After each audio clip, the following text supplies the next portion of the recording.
నేను జైల్లో ఉన్నప్పుడు కనీసం ఒక్కసారి నన్ను పలకరించడానికి వచ్చావట్రా? దాదా, నేను రాజకీయాల్లో ఉన్నాను.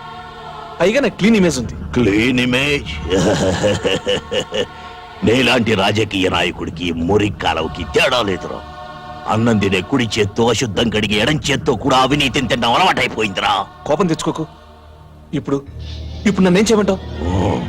రేపు నా పిల్లలు విడుదలవుతున్నారు. ఆయుధాలు, వ్యాను కావాలి.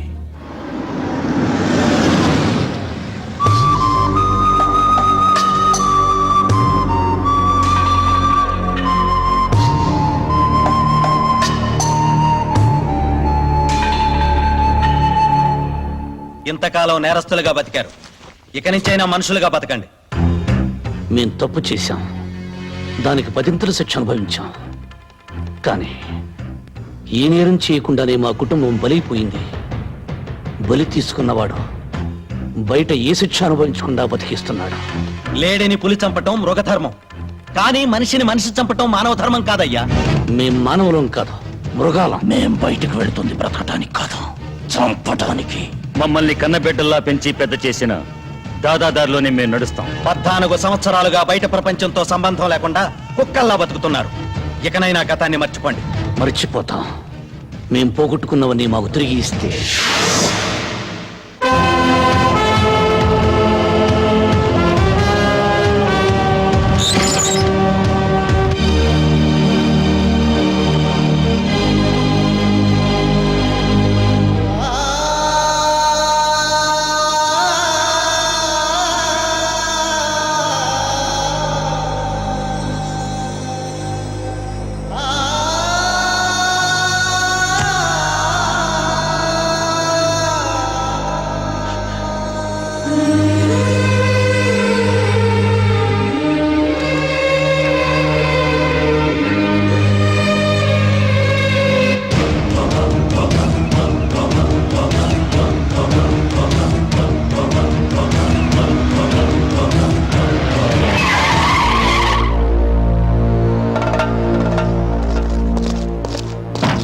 వ్యాన్ దిగి జీపెక్కండి. ఎందుకు? అంతా స్టేషన్ లో చెప్తాం, ముందు పదండి.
ఒకప్పుడు ఈ సిటీలో పోలీస్ ఫోర్స్ అంతా వాళ్ళని ఏం చేయలేకపోయారు.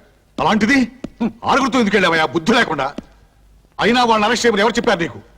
ఎలా సెలెక్ట్ అయ్యాయా ఈ పోలీస్ డిపార్ట్మెంట్ లో మీరు? ఏమిటి? అదే సార్, పోస్ట్ కి 1,00,000 మంది వస్తే నన్ను ఒక్కడిని సెలెక్ట్ చేశారు సార్. ఏంటి సావు గానీ ఇంతకీ ఆ వ్యాన్ ఎవరో తెలుసుకున్నారా? నెంబర్ చూస్తే జిల్లా జడ్జి గారిదిలా ఉంది సార్. వెంటనే అన్ని పోలీస్ స్టేషన్లకి వైర్లెస్ మెసేజ్ ఇవ్వండి. జిల్లా దాటక ముందే వాళ్ళని అరెస్ట్ చేయాలి. అసలే కృష్ణప్రసాద్ మీద వాళ్ళు పగతో ఉన్నారు. ఇప్పుడు మీరు వాళ్ళని నచ్చగొట్టారు. వాళ్ళు డెఫినెట్ గా అటాక్ చేస్తారు. దాంతో రక్తపాతం జరుగుతుంది. ఓసిని అమ్మ కడుపు కావాలి. నువ్వు ఎప్పుడు వచ్చావే?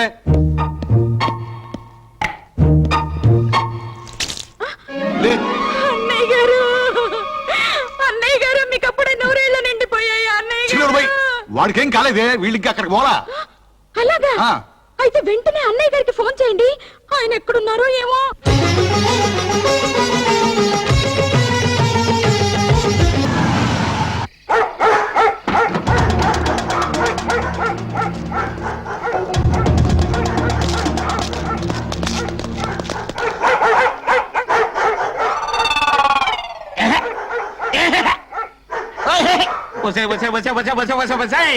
పాడు కుక్కల్లారా ఈ అరుపులతో నా చెవులు చిల్లులు పడిపోతున్నాయి కదే. అసలు ఈ కుక్కల్నా భగవంతుడు ఎందుకు పుట్టించాడంటావు? ఇంకెందుకు, నాలాంటి వాచ్మెన్లకు నిద్ర లేకుండా చేయడానికే. అసలు మళ్ళీ జన్మంటుంటే అసలు కుక్కలే నేను లోకంలో పుడతానే. రాఖీగా సైలెంట్ అయిపోరా. రాఖీగా అరవకరా, సైలెంట్ అయిపో. ఎవరదే? మధ్యలో ఈ టెలిఫోన్ ఒకటి, అటు టెలిఫోన్ ఇటు కుక్కలు ఒకదానికోటి పోటీ పడి అరుస్తున్నాయి. మళ్ళీ జన్మటుంటే అసలు కుక్కలే కాదు, టెలిఫోన్ కూడా నేను లోకంలో పుడతాను. అలా ఎవరు మాట్లాడేది? నేనా? కుక్కనే. అదే వాచ్మెన్ అండి. అయ్యగారు ఊర్లో లేరు. ఎప్పుడు వస్తారు? అయ్యగారు ఎప్పుడు వస్తారు నేనంటే చెప్పగలనయ్యా? నేను బెమ్మం తాతనా కాలగేమని చెప్పడానికి? కమిషనర్ గిరిబాబునయ్యా. పోలీస్ కమిషనర్ గిరిబాబు గారా? నమస్కారం. నమస్కారం సార్. నమస్కారం.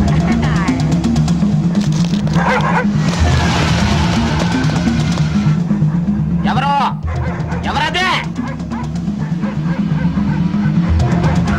ఎవరిదబ్బా వేను? వచ్చింది, ఆగింది, వెళ్ళిపోతుంది.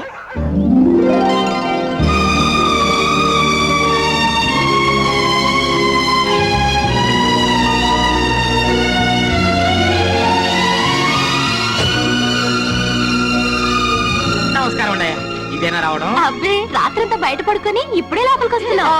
అమ్మాయి గారు నన్ను ఏడిపి తప్ప ఇంకో పని ఉండదు మీకు. అయ్యగారు ఆగండి ఆగండి ఆగండి ఆగండి ఆగండి. అయ్యగారు రాత్రి అంతా కంటి మీద కునికి లేదంటే నమ్మండి. మన రాఖీ జాకి గళ్ళు తెల్లారు ఒకటే అరవడం. వాటికి పెట్టాల్సిన మాసం నువ్వు తినేసి ఉత్తర్లో పెట్టు. అమ్మాయి గారు రాత్రిలో దొంగలు వచ్చినట్టు నాకు అనుమానం. చిచ్చి, నువ్వు ఎప్పుడు చెప్పినా ఇలాంటి కథలే చెప్తావు. అయ్యో నా మాట అట్లా నిజమండి. అంటేనేరా? అయ్యగారు అది కాదు అయ్యగారు చెప్పడం మర్చిపోయాను. వేకోజామున ఒక తెల్లవాయన వచ్చి మన ఇంటి ముందు ఆగిలటం కల్లారా చూశానండి. ఎవరో టూరిస్టులే ఉంటారు. అయ్యేముంటది. అయ్యగారు ఏంట్రా? చెప్పడం మర్చిపోయాను. పోలీస్ కమిషనర్ గిరిబాబు గారు ఫోన్ చేశారు. ఏం చెప్పాడు? తమరిని ఒకసారి ఫోన్ చేయమన్నారు. సరే.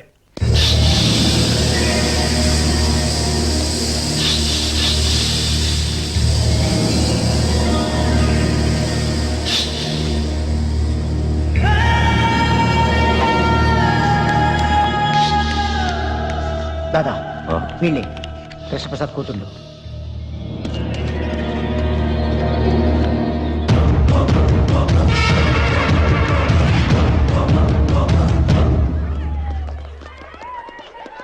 శైలు ఎక్కడే? అది ఇంకా ఎగ్జామ్ రాస్తూనే ఉంది.